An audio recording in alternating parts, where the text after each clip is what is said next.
आप देख रहे हैं न्यूज नाउ 24/7 ताज़ा खबरों के लिए हमारे साथ बने रहें। यूपी के सीएम योगी आदित्यनाथ कहते हैं, जिस तरह से प्रयागराज कुंभ के आयोजन के लिए जाना जाता है, उसी तरह से महाकुंभ का आयोजन किया जा रहा है। पीएम मोदी ने कुंभ के लिए जो विजन दिया था, उसे सफलतापूर्वक लागू करने के लिए हर कोई कड़ी मेहनत कर रहा है। मुझे खुशी है कि ऐसा हो रहा है, अच्छी तरह से क्रियान्वित किया जा रहा है। आगामी मौनी अमावस्या और 3 फरवरी को बसंत पंचमी के स्नान महत्वपूर्ण हैं।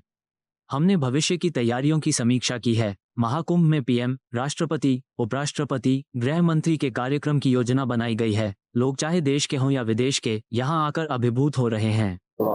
मित्रों,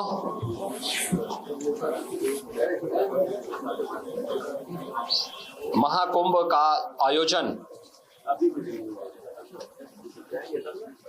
जिसके लिए हमारा प्रयागराज जाना जाता है, उसी भव्यता और दिव्यता के साथ यहां पर आयोजित हो रहा है। आदरणीय प्रधानमंत्री जी ने जो विजन दिया है महाकुंभ के लिए, उसको स्थानीय स्तर पर लागू करने के लिए सभी लोग पूरी प्रतिबद्धता के साथ कार्य कर रहे हैं। और मैं आपको इस बात के लिए धन्यवाद दूंगा कि प्रयागराज की छवि को एक पॉजिटिव तरीके से महाकुंभ के बहाने आप लोगों ने प्रस्तुत करने का कार्य किया और उसको लगातार आगे बढ़ा रहे हैं। इस दौरान हमारे सामने पौष पूर्णिमा और मकर संक्रांति के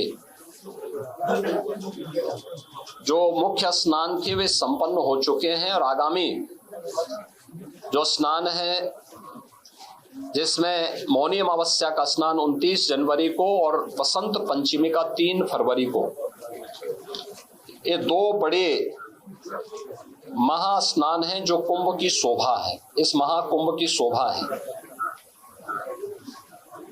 7,000 से अधिक संस्थाएं अब तक यहां पर आ चुकी हैं और मेरा मानना है, आज मैंने पूरे महाकुंभ एरिया का सर्वे किया है। प्रातः काल से हम लोग देख रहे हैं यहां पर जो लोग आज संगम तट पर स्नान करने वाले श्रद्धालुओं की संख्या और यहाँ पे रहने वाले कल्पवासियों और अन्य संस्थाओं से जुड़ी हुई पूरी संख्या को अगर हम देखेंगे तो यह बढ़ करके लगभग 1 करोड़ से अधिक लोग आज के समय में यहाँ पर मौजूद हैं।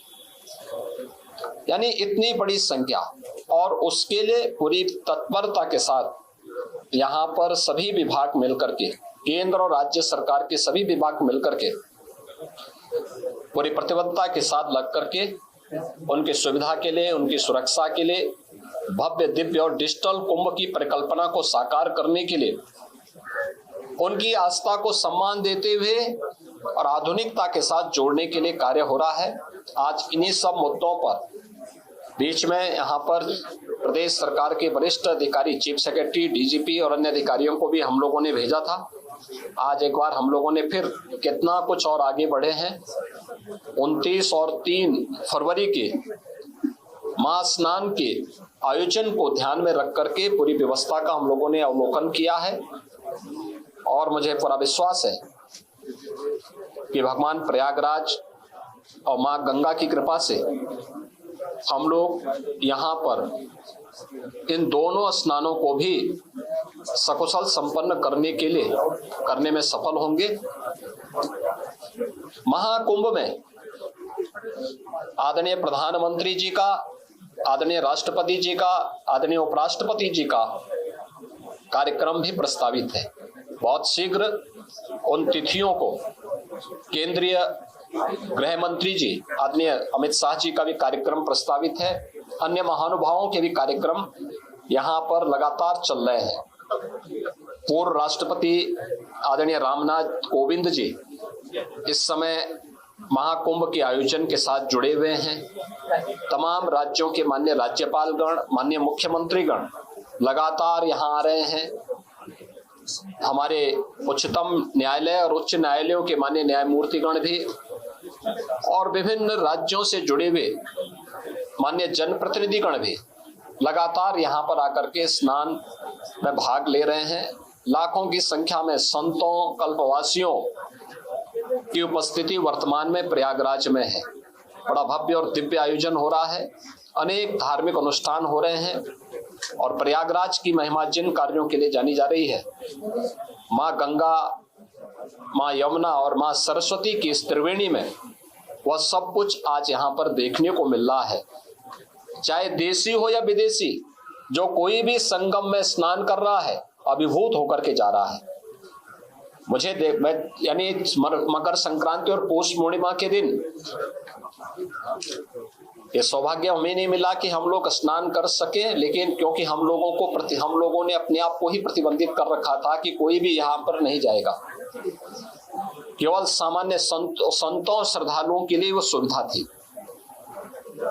लेकिन जो भी आया उन्होंने आपके माध्यम से जो बातें कही, और खासतौर पर संतों और श्रद्धालुओं की तो उनकी आस्था को हम जान सकते थे।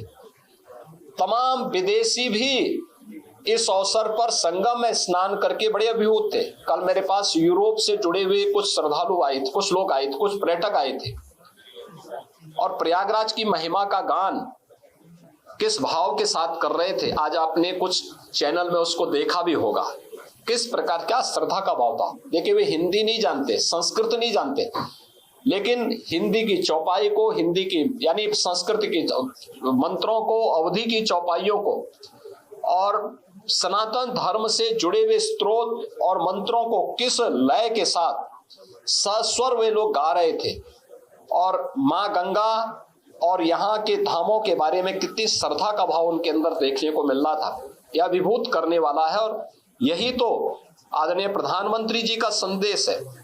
महाकुंभ का एक ही संदेश, एकता से ही अखंड रहेगा यह देश, और यही एकता और अखंडता का संदेश महाकुंभ का संदेश है। उसी संदेश के साथ, इस बड़े आयोजन के साथ हम सब जुड़ रहे हैं। आपको यह वीडियो पसंद आया हो तो इसे लाइक करें, हमारे चैनल को सब्सक्राइब करें।